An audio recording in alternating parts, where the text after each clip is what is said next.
غوث اعظم بھی محفل کرتے تھے. شیخ یحییٰ بن نجار رحمت اللہ علیہ سرف کے امام گزرے. شیخ یحییٰ کہتے ہیں کہ میں ایک دن حضور غوث پاک کی محفل میں گیا تو میں نے عجیب ہی رنگ دیکھا. تقریر ختم ہوئی تو 15 بندے ادھر سے اٹھ کے کھڑے ہو گئے, حضور ہم بے نمازی تھے, آج کے بعد پکی توبہ کرتے. 50 ادھر سے کھڑے ہو گئے, حضور نافرمان تھے, رشتے توڑنے والے تھے, آج کے بعد توبہ. 10 ادھر سے کھڑے ہو گئے. کہتے میں بڑا حیران ہوا, میں نہ گھر آیا. ہر بندے کا اپنا اپنا مزاج ہے نا, ہر بندہ عجیب انداز میں سوچتا ہے. کہتے میرا بھی عجیب انداز تھا, منطقی فلسی صرفی نحوی آدمی تھا. میں گھر آیا تو سوچنے لگا کہ کتنے کو بندوں نے توبہ کی ہوگی آج. دیکھو نا کتنی شاندار بات ہے. ہماری محفلوں میں نوٹ گنے جاتے ہیں, وہ یہ گن رہے ہیں کہ توبہ کتنے کرتے ہیں. فرمانے لگے کہ میں نا سوچنے لگا کتنے کے بندوں نے توبہ کی ہوگی. پھر میرے دل میں خیال آیا کہ یحییٰ پریشانی والی کیا بات ہے, کل جائیں گے تو گن لیں گے.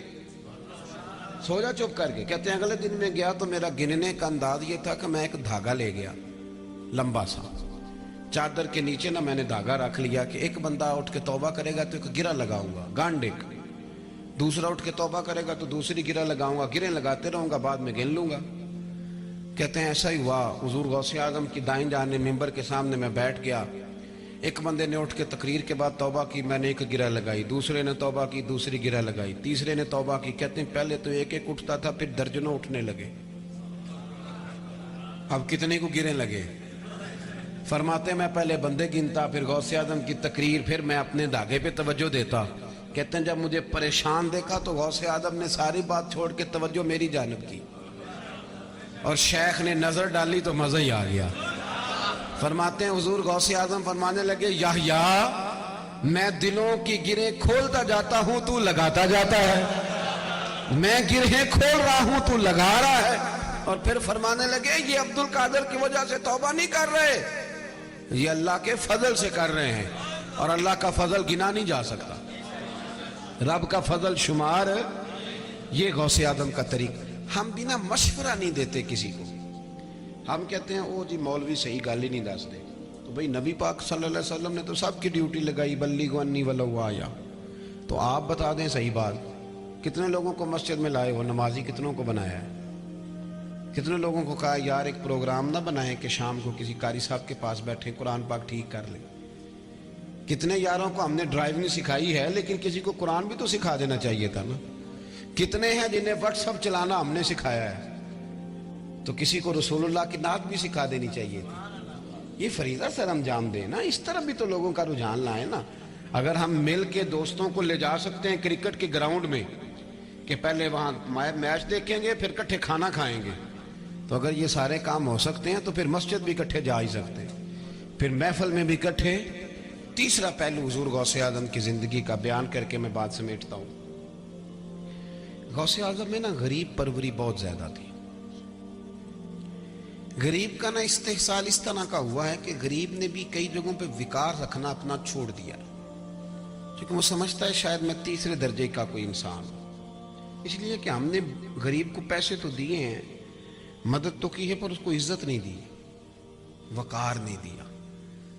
تو معاشرے میں بہت سارے لوگ ایسے ہیں جنہوں نے سمجھا ہے کہ ہم اس معاشرے کا حصہ ہی نہیں, بالکل کٹ گئے. اور کچھ لوگوں کے بارے میں ان کے دلوں میں نفرت آ گئی. دیکھیں نا, جب صرف ڈیزائن کی خاطر کپڑے بدلے جائیں, ہمارے کپڑے اب پرانے نہیں ہوتے, اب ڈیزائن بدل جاتا ہے. پہلے کپڑے پرانے ہوتے تھے, اب ڈیزائن بدلتا ہے. جب ڈیزائن کی خاطر کپڑے بدلے جائیں اور پڑوسی کی بیوی روز 6-7 شاپر بازار لے کے جائے اور لے کے آئے, اور ساتھ والے گھر میں بالکل بوڑھی اماں لیٹی ہو اور اس کے پاس شوگر کی دوائی کے پیسے ہی نہ ہوں, پھر نفرتیں پروان چڑھتی.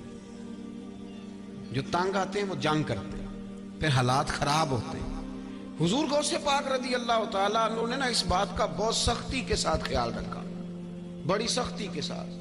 میں سوچتا ہوں کہ جب یہ لوگ کوشش کرتے تھے نا, اخلاص ہوتا تھا, تو اللہ پھر انہیں موقع بھی عطا فرماتا تھا, پھر انہیں اللہ موقع بھی دیتا تھا. حضور غوث اعظم کی مصروفیت صبح شام کی میں نے آپ کو بتا دی, اس کے باوجود غوث اعظم ٹائم نکالتے تھے. ایک دن وقت نکال کے گئے دجلہ کے کنارے, گھومتے گھومتے. میں ایک بزرگ تھے, برطانیہ کا ایک شہر ہے, تو میں نے ان سے ایک بات سنی, مجھے بڑی مزہ آیا. ہم لوگ وہاں موجود تھے تو ایک صاحب ان سے کہنے لگے کہ حضرت صاحب لوگ مجھ سے محبت نہیں کرتے، آپ سے لوگ بڑا پیار کرتے ہیں. تو وہ کہنے لگے آپ رہتے ہیں آسمانوں پہ تو میں زمین پہ گھومتا ہوں. بڑی میرے دل کو بات لگی. کہنے لگے بندہ زمین پہ گھومے نا تو اس کا لوگوں سے رشتہ قائم رہتا ہے، لیکن جب کوئی زمین پہ گھومے ہی نہ، کو نہیں سمجھ آئی آپ کو میری بات؟ جب بندہ زمین پہ، آج کل ہم لوگ زمین پہ نہیں گھومتے، ہم نے مطلب کے جرانے رکھے ہیں، مطلب کی دوستیاں رکھی ہیں، بس جس کے ساتھ فوٹو کو کمنٹس زیادہ ملیں گے فوٹو اسی کے ساتھ کھنچوانی ہے. ہم نے مطلب کے سارے تعلقات رکھے ہیں. تو پھر آپ کو پتہ ہے جب گھومیں گے نہیں زمین پہ تو لوگوں سے رشتہ کیسے بنے گا؟ ہمارے لوگ زمین پہ چلتے تھے تو دکھ سکھ میں شریک ہوتے تھے، لوگ ان سے جڑ جاتے تھے. حضرت غوث اعظم دجلہ کے کنارے جا رہے تھے تو ایک شخص رو رہا تھا کھڑا. اس کو آواز دی، میاں کیوں روتے ہو؟ کہنے لگا حضور رو اس لیے رہا ہوں کہ غریب ہوں، اور غریبی بذات خود بڑا رلاتی ہے. آپ نے فرمایا کیا ہوا؟ کہنے لگا جی کرایہ کوئی نہیں تھا پاس، لیکن دریا کے اس پاس جانا تھا تو بیٹھ گیا ہوں کشتی میں. ملا آیا ہے تو اس نے کرایہ مانگا ہے، تو میں نے کہا یار میں تیرا محلے دار ہوں، تو مجھے جانتا، میں تجھے جانتا ہوں، تو لے جا، میں واپس بھی لے آ، میں دے دوں گا ایک آدھ دن میں. تو کہتے ہیں اس نے نا بھری ہوئی تھی کشتی لوگوں سے، اس نے میری رسوائی بھی کی ہے اور مجھے اتار بھی دیا ہے. اس نے کہا یہ مفت خوروں کے لیے نہیں حضور، وہ مجھے جانتا ہے اور اسے یہ بھی پتا ہے کہ میں غریب ہوں اور میری مجبوری تھی جانا. پتہ ہے نا آپ کو ہم کتنی تفتیش کرتے ہیں جب کسی کو 10 روپے دیتے ہیں. 10 روپے دیے ہیں اور 100 بات بھی ساتھ کر دی ہے، چنگا پلا ہے کام کریا کر، آ تینوں کام لاواں، یہ 2500 باتیں بھی سنائی ہیں اور دیے 10 روپے. کہتے ہیں اس نے اتار بھی دیا، الٹا رسوا بھی کیا ہے. غوث اعظم فرمانے لگے تو یہی ٹھہر، میں ابھی آیا. ایک ہوتی ہے غریبوں کے حق میں تقریر کرنا، ایک ہوتا ہے غریبوں سے پیار کرنا. غریبوں کے حق میں تقریر تو پاکستان کا ہر سیاستدان بڑی اچھی کرتا ہے، بڑی شاندار، اور کئی تو رو بھی پڑتے ہیں غریبوں کا نام لیتے لیتے، رو پڑتے ہیں، لیکن پس منظر میں پھر وہ چیزیں نظر نہیں آتی. آنسوؤں میں بھی ہوتی ہیں، تقریروں میں بھی ہوتی ہیں، لفظوں میں بھی ہوتی ہیں، پر عملاً ماحول وہ نہیں ہوتا. حضور غوث اعظم گھر گئے، 100 دینار لائے.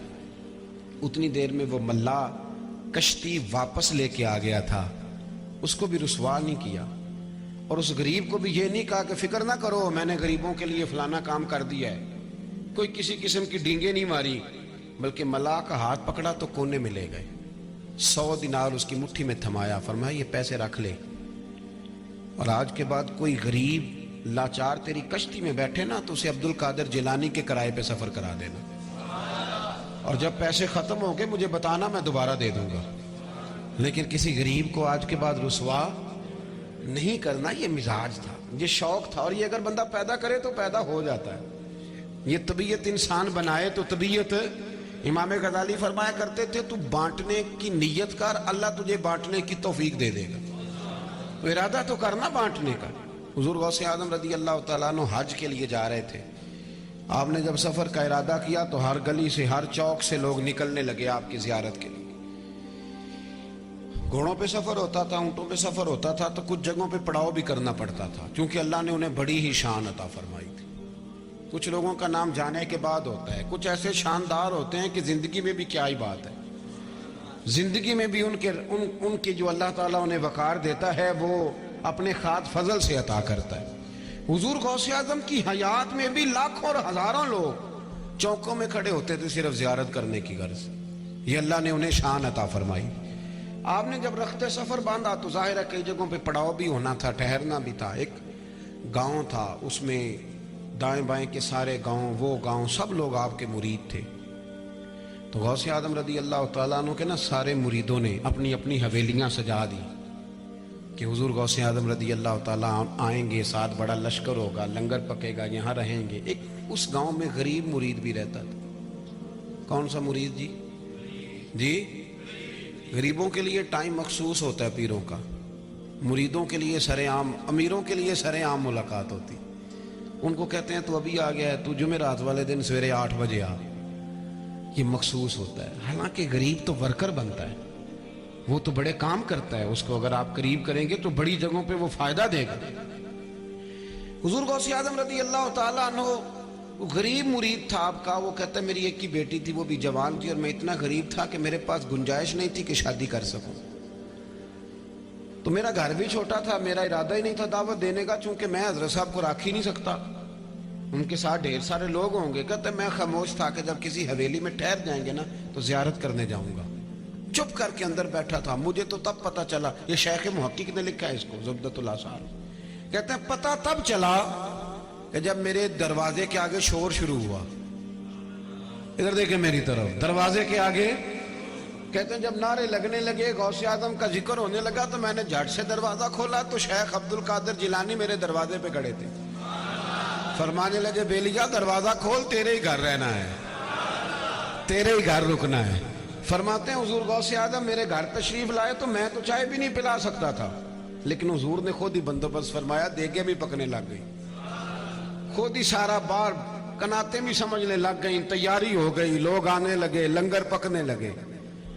بس ان کی وجہ سے میرا بھی کام بن گیا. مجھے کوئی نہیں جانتا تھا پر میرا بھی ذکر چل نکلا. کہتے ہیں کہ بڑے بڑے مرید آئے نذرانے لے کے, کوئی چاول لا رہا ہے, کوئی کپڑے لا رہا ہے, کوئی نگد پیش کر رہا ہے. جو لاتا گیا نا غوث اعظم رکھتے گئے, جو لاتا گیا غوث اعظم رکھتے گئے. کہتے ہیں رات میرے گھر میں رہے, فجر کے بعد اگلا سفر کرنا تھا, کھانا بھی خود پکوایا, کھلایا بھی خود, میری شان مفت میں بن گئی. اور کہتے ہیں جاتی دفعہ نا میرے گلے سے ملے تو فرمانے لگے بچی کی شادی کرنی تھی. اس کو کہتے ہیں غریب نواز, اس کا معنی ہے لاجپال. یہ ہے وہ لفظ. کہا شادی کرنی تھی, پریشانی تھی. کہا حضور ہاں. فرمایا یہ جتنا مال آیا نا سارا تیرا ہی ہے, خوشی سے بچی کی شادی کر, کوئی پریشانی کی ضرورت نہیں. وہ کہتے ہیں ایک دفعہ میرے مرشد ایک رات گھر میں رہ کے گئے, میری تو ساری غریبیاں ہی دور ہو گئی. میرے تو سارے کیا کہا تھا مولانا حسن رضا نے, مولانا جمیل الرحمان نے, خدا کے فضل سے ہم پر ہے سایہ غوث اعظم کا, اور ہمیں دونوں جہاں میں ہے سہارا غوث اعظم کا. بھائی تین باتیں آپ کی خدمت میں عرض کی. ایک تو سوچیں صاف, بالکل کلیئر, یہ چھوڑ دیں بدگمانی کرنا. یا ایھا الذین آمنوا اجتنبوا کثیرا من الظن ان بعض الظن اثم. چھوڑ دیں برا سوچ, اچھا سوچا کریں. اچھی سوچ سے بندہ صحت مند رہتا ہے اور معاشرہ بھی صحت مند ہوتا ہے. اچھا سوچیں. اور دوسری بات یہ کہ دین کا جب کام, ہم ذاتی کام سارے محنت کے ساتھ کرتے ہیں, جد و جہد, اور دین کا کام بڑا ٹمپریری سا, عارضی سا. اور پڑھ لیا کر, نماز کہاں لے جانے ہیں پیسے, یہ دعوت دے رہے ہیں, یہ دعوت. سامنے والا کہتا ہے جب موج کر, تو نے اپنی پڑھنی ہے, میں نے اپنی پڑھنی ہے. ہمارے ایک بزرگ سے کسی نے کہا تھا دین کی تبلیغ کیسے کرنی چاہیے, تو فرماتے تھے جیسے ادھارے پیسے لیتے ہو. کہا وہ کس طرح؟ فرمانے لگے پہلے بندے کو سائیڈ پہ بلاتے ہو, وہ ٹیلی فون پہ پوچھتا ہے کیا کام ہے, کہتے نہیں یہ فون والی گل نہیں. پھر اس کو سائیڈ پہ لے جاتے ہو, پھر مجبوری سناتے ہو, روتے ہو, اور پھر پکی قسمیں اٹھاتے ہو کہ وقت پہ واپس بھی کر دوں گا. اس طرح کا ماحول بناتے ہو کہ وہ مان ہی جائے. فرمانے لگے اپنے حق میں قائل کرنا ہے تو یہ انداز ہے, اور جب اللہ رسول کے حق میں قائل کرنا ہو پھر پرواہ کوئی نہیں, پڑھ لیا کر, نماز آ جایا کر. تیسری بات یہ میرے عزیز, تھوڑا سا نا ضروری تو نہیں کہ بہت بڑا آدمی آئے گا تو کسی غریب کا خیال رکھے گا. اپنے نلائق بچے پہ جو اتنے پیسے خرچ کرتے ہو اور وہ نہیں پڑھتا, تو جو ہمشیرہ کا لائق ہے اس پہ ہی تھوڑے خرچ کر لو, چلو وہی کچھ کر جائے.